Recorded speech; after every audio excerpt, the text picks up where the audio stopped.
that's where I go out. That's where it'll be.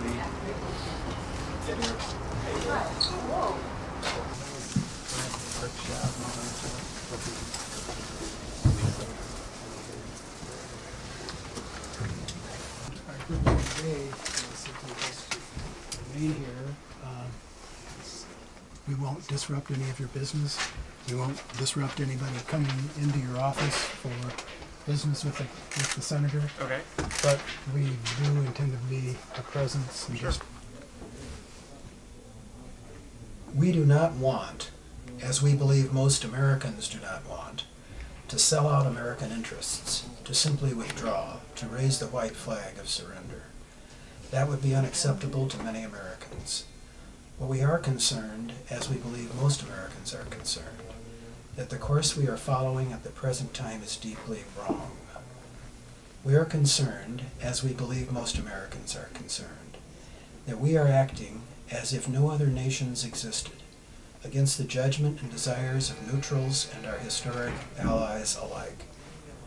We are concerned, as we believe most Americans are concerned, that our present course will not bring victory, will not bring peace, will not stop the bloodshed, and will not advance the interests of the United States or the cause of peace in the world. We are concerned that at the end of it all, there will only be more Americans killed, more of our treasure spilled out, and because of the bitterness and hatred on every side of this war, more hundreds of thousands of civilians slaughtered. So they may say, as Tacitus said of Rome, they made a desert and called it peace. The reversals of the last several months have led the President to ask for more troops. But isn't this exactly what we have always done in the past? If we examine the history of this conflict, we find the dismal story repeated time after time.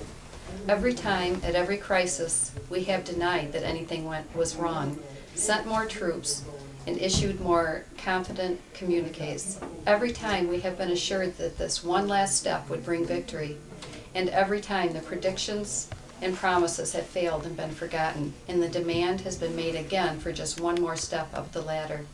But all the escalations, all the last steps have brought us no closer to success than we were before.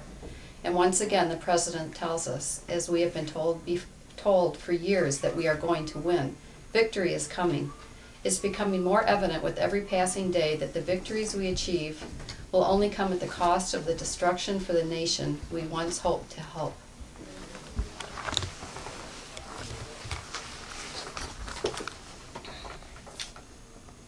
Let us have no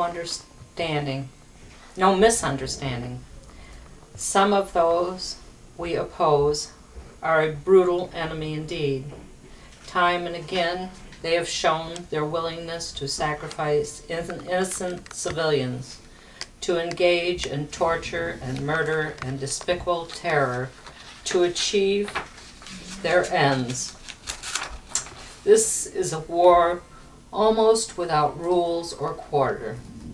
For some, there is no easy moral answer to this war.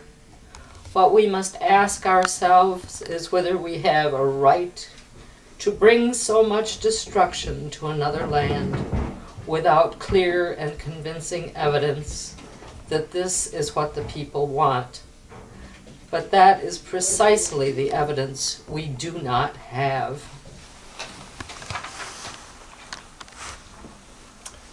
The war, far from being the last critical test of the United States, is in fact weakening our position in the region and around the world, and eroding the structure of international cooperation which has directly supported our security for the past 3 decades. All this bears directly and heavily on the question for whether more troops should now be sent. And if more are sent, what is their mission? We are entitled to ask, we are required to ask, how many more men, women, how many more lives, how much more destruction will be asked to provide the military victory that is always just around the corner, to pour into this bottomless pit of our dreams? But this question, the administration does not and cannot answer. It has no answer. None but the ever-expanding use of military force and the lives of our brave soldiers in a conflict where military force has failed to solve anything yet. There is a contest on, not for the rule of America, but for the heart of America. I ask you to go forth and work for new policies, work to change our direction, and thus restore our place in the point of moral leadership in our country, in our hearts, and around the world. This is a talk that was given by Robert Kennedy in 1968.